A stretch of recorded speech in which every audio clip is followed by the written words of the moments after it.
Welcome to the Cognitive Crucible, produced by the Information Professionals Association. Our website is information-professionals.org, where you can find links and information about today's conversation and get access to members-only content.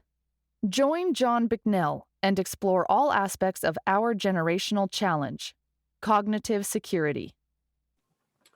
My guest today on the Cognitive Crucible is Major Jessica Dawson, who is the lead research scientist for the Army Cyber Institute's Information Warfare Team and teaches sociology in the Department of Behavioral Sciences and Leadership at West Point. Major Dawson, welcome to the Cognitive Crucible. Thanks very much for having me. I really appreciate it. And I'd like to note that Major Dawson's opinions do not represent the Department of Defense nor the United States Army. I'm hoping that you could please give our audience a little bit more background about your career. And personally, I'm a retired Marine Corps officer, and I have always been most impressed with military officers who also have an enlisted background. I just think that people such as yourself, Jessica, bring to the officer ranks a perspective that can't be gained any other way than having been an enlisted member of the armed services. And so I'm hoping that you can include that in your response a little bit. Yeah, no, I'm actually really glad that you brought it up. So yeah, I enlisted in the Army, way back in the dark ages of 1995. Because I didn't know what I wanted to be when I grew up, right? I really didn't know what I wanted to do. And I wanted to get some money for college, right? So I was like, to heck with it. I'll join the Army for a couple of years. If I don't like it, it's only a couple of years. And it turned out that it was the first thing in my life that I was really good at. So I enlisted as a 31 Fox, which was, network switching systems, way back when. And got into, kind of understanding networks and transmission and all of that stuff on the enlisted side. I went all the way up to the rank of Sergeant First Class around the time that Iraq was kind of getting hot and heavy. And my husband and I decided we were going to try to stick it out and try to make it to retirement. We're both kind of working class kids, not understanding how networking works and, what kind of jobs would be out there for us. So I decided to commission and commissioned luckily into the Signal Corps as well. So I understood the job side of things, had to learn the officer side of things. And, the Army is a small world, right? And so, when I got a note from the history department at West Point said, "Hey, would you like to come teach history?" I said, "Sure." I reached out to a mentor that I had known when I was enlisted, and I said, "Hey, I got this letter from West Point." And she said, "Yeah," and she was in the Behavioral Sciences and Leadership Department, Colonel Diane Ryan, and she said, "Yeah, you should apply to the Eisenhower program." I was like, "Okay," not a West Point grad, didn't know what I was applying to. And so apparently I applied to be a tactical officer, but they wanted someone to go teach sociology. So they said, "You want to go to school for sociology?" I said, "Sure. Why not?" Because it turns out I've really liked college, right? I really enjoy learning. I'm kind of a nerd like that. Mm-hmm. So they said, "Go to grad school." And I said, "Where?" I said, "Wherever you want." So I, not knowing anything about grad school, applied to all the top sociology programs on the East Coast. And they all said no, except for one. And I will forever be grateful to Duke for giving me my one yes, and then for not subsequently throwing me out. But I got to study society, right? I got to learn kind of the big questions in sociology, which were, how is society possible? What are the things, that bind us together? And so that really feeds into how I ended up in the Army Cyber Institute, really thinking about the stories that people tell and the way that the networks and the information are being weaponized against society, right? So really kind of the focus of my research for the last couple of years has been on the digital disruption of these social processes. So that's kind of the long way of kind of how I got here and the background that helps me understand kind of, or that shapes the way that I understand this problem. Right. So this takes us right into the discussion. So you've researched extensively social media, especially through a national security lens. And since the 2016 elections, this topic has received a considerable amount of attention. So can we start with how you characterize the social media threat space from a national security perspective? Yeah, I mean, I think that's a really, really great question. And it's one that we have to kind of tread cautiously in, right? Because once we start talking about social media threat space, right, we can easily shift into what some of the more autocratic governments have done and used social media as a means of a tool of oppression, right? And being able to shut down dissent. But more broadly, you know, when we think about there's been a lot of good that's come out of social media, but there's also a lot of potential damage there, right? It enables us to find like-minded folks much easier, right? And one of the big things that I've been trying to get, you know, especially senior leaders to pay attention to is just because you don't see where something started doesn't mean that it can't have real world consequences. You know, there's at least, you know, kind of three, you know, memes that have moved into real life that we were talking about before this, right? You know, the Boogaloo started off as a meme, right? And now we see people showing up at rallies with different insignia on. You know, QAnon, it started off as this online kind of, you know, activity that has absolutely moved into real world consequences. So getting senior leaders to pay attention to this threat space, right, is what are these things that seem absurd online, what happens when they move into the real world, and what are the consequences? More broadly, thinking about social media as really generating collective energy, right? This social media doesn't work. It's not you, the individual, that's being impacted by this, right? It's tying into our emotions. It's generating a outrage, right? And it's designed to keep us hooked on that outrage. If we're focused on the outrage and the anger and the vitriol, we're not making good strategic decisions. We're being, you know, really reactive and not being deliberate in what we're doing. And so it's much harder to, you know, stay focused on a strategy when you've got all of these little ankle biters that are turning into very big deals. So really, it's looking at the collective action that's being generated that's not necessarily healthy for democracy, right? When we start to see these, you know, these online mobs going after individuals, right, without any due process, without any rule of law, right? It's just this online mob. That becomes concerning, and it has national security consequences, I think. Right. Do you consider social media in particular, or maybe cyber in general, to be terrain in the historical sense of the word, that it's some kind of a objective for the U.S. military to dominate? Am I asking that question right? Yeah. Do you know what I'm asking? Yeah, no, I think that makes a lot of sense, right? So, I mean, one of the things that's very interesting about the cyber space in general is the virtual rides the physical, right? So all of this stuff that exists in social media resides somewhere. It's on a computer somewhere. So in that sense, right, when we think about the networks and the backbone of this, right, that make up the cyberspace, that's one aspect of it. Right. But then the cognitive framing that we have of things, the way that we make meaning out of stuff is more fuzzy. Like that's not the right word, but it's something that's the interface between the machine and the human being and the meaning that we make out of things. Right. So I do think that it is terrain. But it's not terrain in the traditional sense. I can control all of the computers in the world. That doesn't necessarily mean I'm going to be successful in controlling the way that people are perceiving the information that those computers are generating. Does that make sense? Yeah, it sure does. So we recently had a discussion with Emma Chu, who leads Wunderman Thompson Intelligence. And this is a part of the Wunderman Thompson marketing group that could be considered their futurist group or their innovation group. But among other things, and by the way, we are recording this in the middle of March, but we discussed with Emma the competition for attention. And I'm curious how this phrase resonates with you.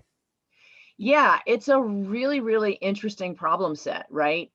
Because you know, this, you know, not to have a get off my grass moment, but this younger generation really has been raised with this idea of everything that you do has to happen online so that you can get the likes and the clicks and all of that. And Gen X remembers the before times, right? Where, we didn't have all of that attention. But the attention can focus us in a good way, right? When we look at the attention that was focused on, the murder of George Floyd, for example, that was an objectively good thing because it's drawing attention of, the broader populace to the challenges that Black Americans have. But on the flip side, right, you can also get attention in the wrong way. We recently had a case where, this TikTok influencer lieutenant, made a really, really grossly inappropriate Nazi joke. And the Army said, thank you for serving, right? That's not the kind of attention we want in our force and to represent us. And people can make an argument, oh, that's censorship. No, I think every group gets to determine who gets to belong and who doesn't. And, Nazis aren't funny. So this competition for attention is a big deal because it can very much serve as a distraction away from the important strategic goals or the important operational goals. Because if our individuals, people are working for attention, they're not necessarily doing the work in the background that leads to good governance or to good policy or, towards, more broad strategic goals. Right. Something that we've not discussed on the podcast yet, but I want to explore a little bit more, and it's something that you've given a lot of thought to, is the concept of identity. And a little sidebar here, I am always intrigued by philosophical topics where you take some notion of a concept like identity, and in my daily life, I don't have too much of a hard time thinking about my identity, but it doesn't take too long to drill into a philosophical topic to realize that it's a really vast and sprawling and complicated concept that the foundations, the philosophical foundations of the topic are pretty slippery.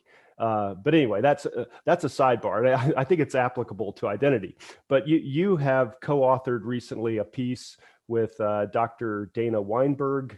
It's called "From Anti-Vaxxer Moms to Militiamen: Influence Operations, Narrative Weaponization, and the Fracturing of American Identity." I'm hoping that you can talk a little bit about identity and how identity fits into this whole problem space that we've been talking about. Yeah, I mean, so thanks for drawing attention to our paper. We're hoping to have it out on the streets more broadly here very soon. Really, this question of identity was driven by both of our fascination with the book by Chris Wiley, Mindfuck. Sorry for cussing. That's the name of the book, though.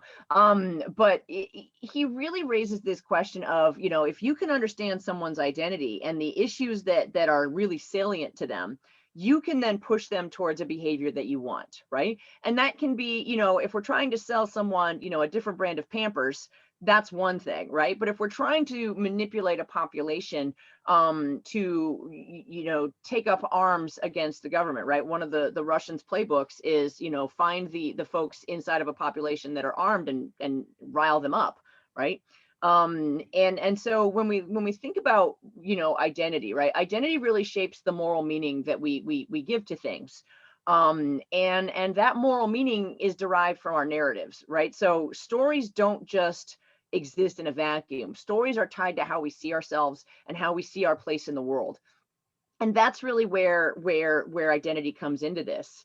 If you see yourself as a patriot, right, that could mean, a couple of different things, right? It could mean that you're willing to stand up and work to defend your community, right? It could mean that defend your community from whom becomes other members of the community, right? So now we've instead of taking the original kind of patriot narrative where we stood up against this occupying force, the British, right? Now we have pivoted that narrative to going against the government, right? That is ostensibly from we the people. So this idea of identity gives us an expression not only of individual morality, right, but also of group membership. So it's a very, very complicated or not complicated, sophisticated way of thinking about us in the social media space, right? We're not in social media as individuals. We're tied into different groups and different narrative networks. And that really influences how we see ourselves and how we see others, and who we see as the good guys and who we see as the bad guys. Does that make sense? Yeah, it sure does. It's a very deep problem that I guess goes to the heart of some of the stickiness or the Yeah. psychology of why social media can be weaponized so effectively. Yeah. I mean, it's really, there's this kind of this parable's the wrong word, but like, when you were a kid growing up, if you were the only kid in school like obsessed with dragons, right? You were the only kid in school obsessed with dragons. But now you can find other people in the world, no matter where they are, that are also obsessed with dragons. Right. So it enables us to find other people like us that are out there. Right. And that, again, isn't a bad thing. Right. When we think about, kids that have been, that may be gay, that their families aren't accepting. Right. Like, that's not objectively a bad thing for folks to be able to find support and validation for who they are and how they see themselves. Where it gets tricky is when we can start weaponizing these groups to get out and start taking action that's really contrary to this notion of civic society.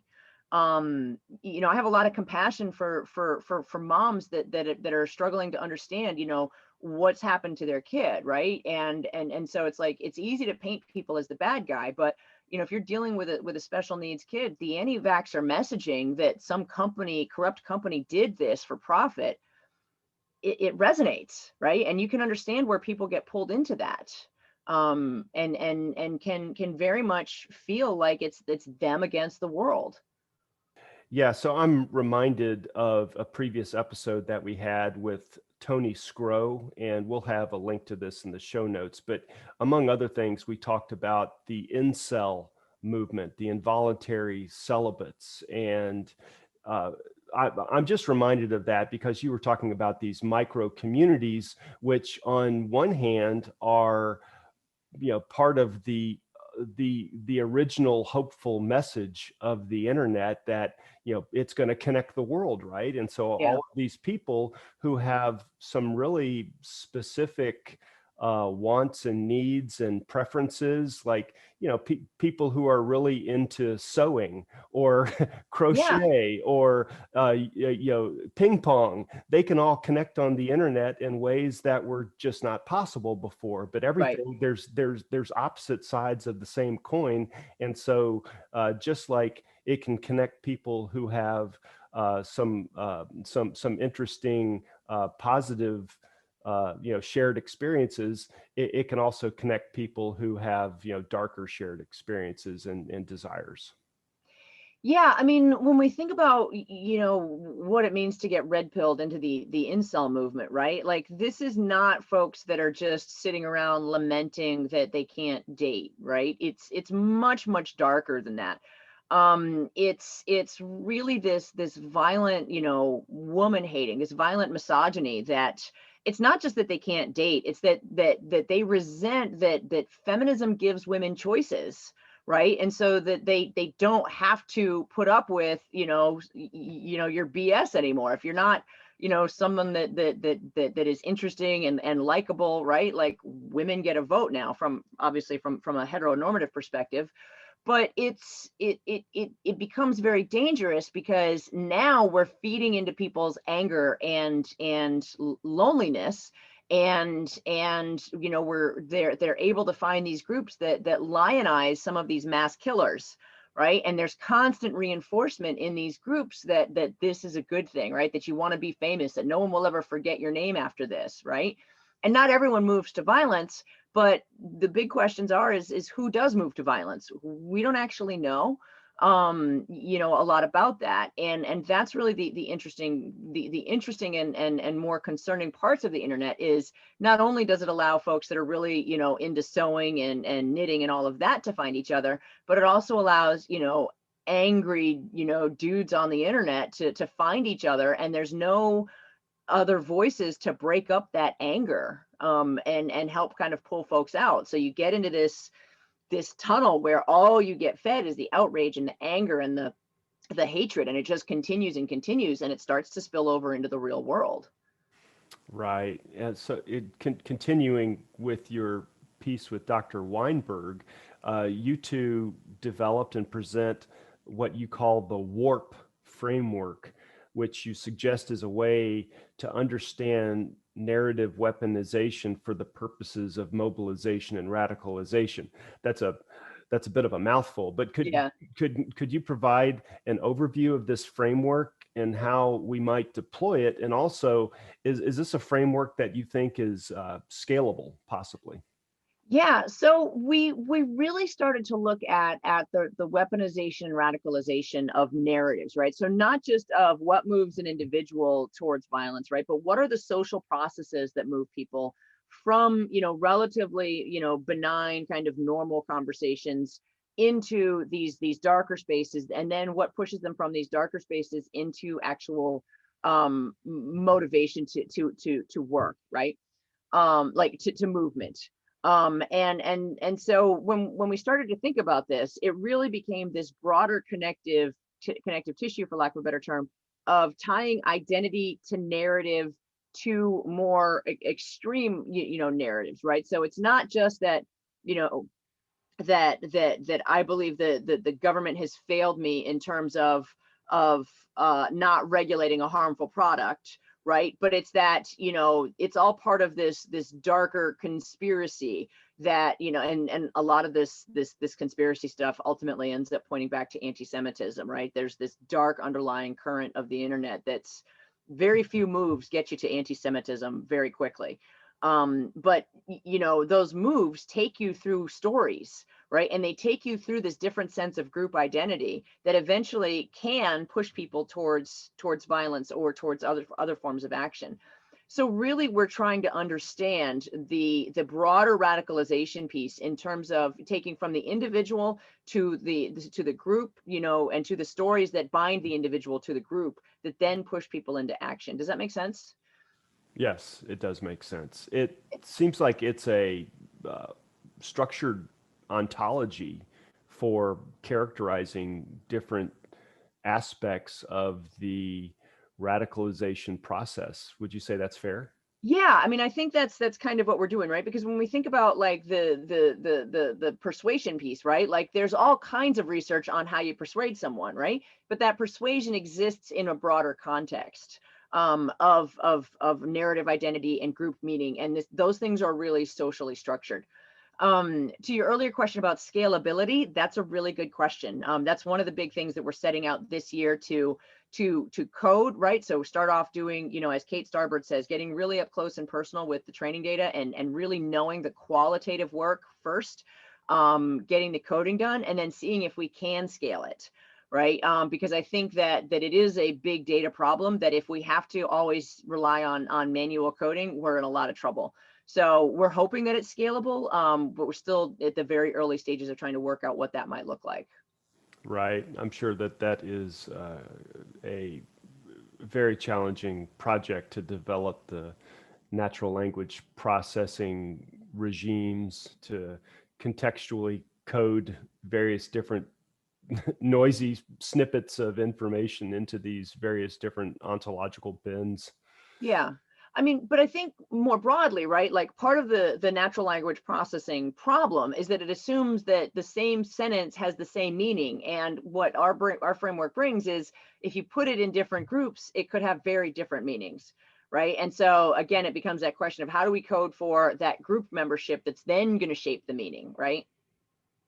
Right. And coding for sarcasm and Yeah, not easy problems for sure. But that right. sounds like it is a extremely valuable project to to take a run at and see if it's possible. There's all kinds of benefit that can cascade from getting it right. So I wish you and your colleagues all the best as you embark on that. So you've had a lot to say about big tech and regulation, and with some suggestions about how we, the collective we, from the government standpoint to big tech, what are some of the suggestions that you've been putting out there for us to manage through these challenging times?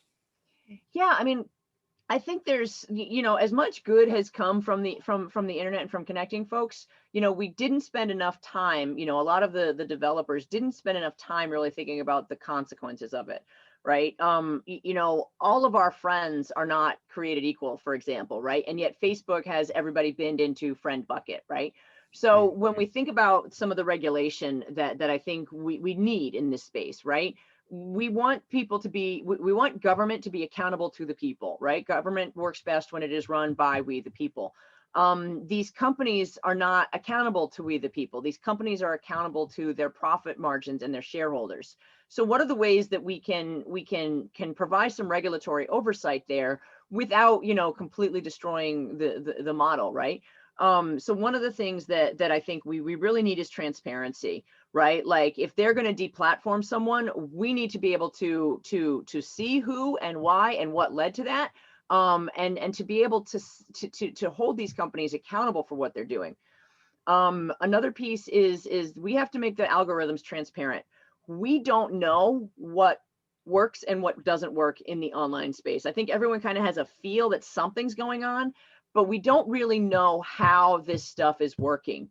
The social media companies may not even know how the stuff is working, right? Because they've been moving so fast, they haven't really been taking the time to really look at the consequences of the things and like the algorithmic consequences of what they've built, right? For example, the infinite scroll is designed to just keep you going and going and going forever, right? Well, that's a perverse incentive, right? Because again, getting back to the attention, right? These companies are designed to keep your eyes on their machine so that they can continue to make advertising money. But we need people to be parents and teachers and lovers and partners and citizens, right? So that's a perverse incentive structure. So by publicizing the algorithms and allowing researchers to get into the algorithms to understand what's going on, we can backwards engineer these products to be less addictive, right? Less, attention grabbing and less exploitive in a lot of ways. When you think about how these algorithms are designed, they're designed for engagement. Well, engagement doesn't matter, like truth doesn't matter, right? Legitimacy doesn't matter, right? All that matters is engagement. So we really have to think about transparency and opening up these algorithms for public research and for public accountability. Another thing, and this is sort of a good idea fairy that I've been tossing around, is creating a federal agency that people have to register with in order to advertise, right? And not making something so grossly, bureaucratic that like small businesses can't do it. But if you're going to advertise on one of the national platforms, right, you have to have a federal advertising ID, right? Then you can plug that into one of these platforms, and then you can advertise. And then again, it gives us the ability to control who gets access to the information space inside of the civic boundaries that we call the United States. And it gives the government the ability to say, no, China, you don't get to advertise in our space right now. No, Russia, you don't get to do this, right? And it puts that onus of enforcement back on government where it belongs, as opposed to on the social media companies who don't have an incentive or an obligation to regulate who advertises on their platforms. Their incentive is to make money and to do that through advertising dollars. So thinking about something along those lines that provides that oversight and that public accountability, and takes that onus out of the private companies, right? A big argument that always comes up is, oh, well, if I'm a bookstore owner and I don't want to sell a book, that's my prerogative. And that's true. That's not the same thing when we start looking at scale, right? If you get your, if your ability to sell books is shaped by a company like Amazon that controls something like 80% of the book market, and they deplatform you, you now have a real problem on your hands in terms of being able to reach an audience. We need to have accountability of what's going on there. And how are things being sold? And that really needs to be done in a controlled, rational, deliberate manner, not led by, the online outrage machine, if that makes sense. It does make sense, and I can tell that you're passionate about it. But your passion is also backed by many years of research and academic rigor. So I think your voice is important to get out there for policymakers to consider what you're saying. Along those lines, are you familiar with a couple of initiatives at Twitter? They've got an initiative called Birdwatch, and Facebook has a quote unquote Supreme Court that they are, I think they're operationalizing it, or they're making some moves in that direction. But I think these two initiatives are designed at least to somehow manage who is allowed on the platform, what bits of content remain on the platforms or get removed, and doing it in some kind of a transparent manner. I'm just curious what your hot take is on these types of initiatives. So I don't think that the Facebook Supreme Court thing is going to be very effective, right? Because, for example, they decided to deplatform Alex Jones, but that didn't deplatform his content because users could still share videos from InfoWars all day long, right? So like they may have taken the individual off, but the content was still there. So I'm not convinced that these internal efforts are going to amount to too much other than a PR stunt. I think there needs to be enforcement and regulatory oversight here, because again, the incentive structure is, how do I keep people on my platform? And the incentive structure for government is, how do we make sure that we have, a functioning democracy? Those two things turns out, are starting to look like it's more and more mutually exclusive. So we really do have to balance those two things out. And I think we can't depend on companies to police themselves. That just does not work. Right. Well, could we conclude by getting from you a suggestion for a book or other online resource that our audience might check out if they want a deeper dive into some of these items? Yeah, so I always recommend Chris Wiley's Mindfuck, right? Because, and again, I apologize for the profanity, but that's literally the name of the book, because it offers up a playbook, right, or of how to do this. How to do this information manipulation, right? And again, we haven't tested this out, so I'm not saying to read it because this will, this is the be all and end all, but it's a good understanding of what was done, or what they said they did, right? Then we really got to do some more digging to see like what's actually working here. Was this really good targeting, or was it just A/B, A/B testing at scale? We don't actually know. But I think that book is a really, really good starting point for anybody that wants to dive into this. Another one is Tim Wu's the subprime attention crisis, right? Where he's basically arguing the opposite, that all of the online ad tech is just snake oil, right? So really good debates out there. And then the last thing I would say is the Electronic Freedom Foundation really has been at the forefront of thinking about privacy and digital rights, and pushing back sometimes against kind of the status quo arguments, right? They were really pushing back against repealing Section 230 because of the way that it protects smaller companies as opposed to the larger ones. So I always like things that push back on the taken for granted assumptions. So those are kind of the places that I would recommend folks kind of check out and start paying attention to. All right, fantastic. Well, we will have links to those resources in the show notes. And Major Jessica Dawson, we wish you and your colleagues Godspeed as you continue exploring and mitigating this space. And thank you so much for being on the Cognitive Crucible. Thanks so much for having me. The Cognitive Crucible is the only podcast dedicated to increasing interdisciplinary collaboration between information operations practitioners, scholars, and policymakers. To find out more about the Information Professionals Association, visit us at information-professionals.org. Please support our podcast by giving us a 5-star rating and leaving a review.